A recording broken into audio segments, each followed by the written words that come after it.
A legal battle has begun in Rajasthan after the demolition of several alleged illegal religious structures near the India-Pakistan border sparked protests and political reactions.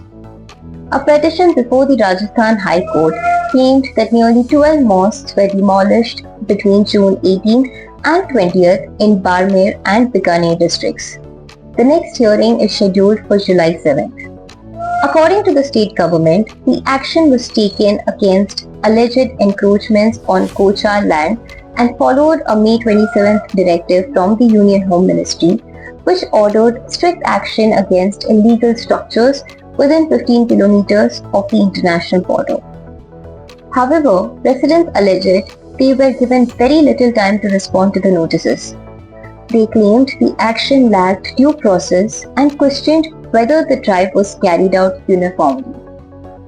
The demolitions also triggered protests in Barmer, where members of both Hindu and Muslim communities jointly organized marches under the banner of Sarv Dharm Shanti Sabha. Villagers demanded that any anti-encroachment drive should be implemented equally without selective action. The state government defended the demolition, saying prior permission is mandatory for construction in border areas due to national security concerns.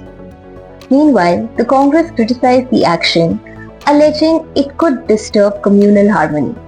The BJP, however, maintained that the drive targeted only illegal encroachments and was not based on religion.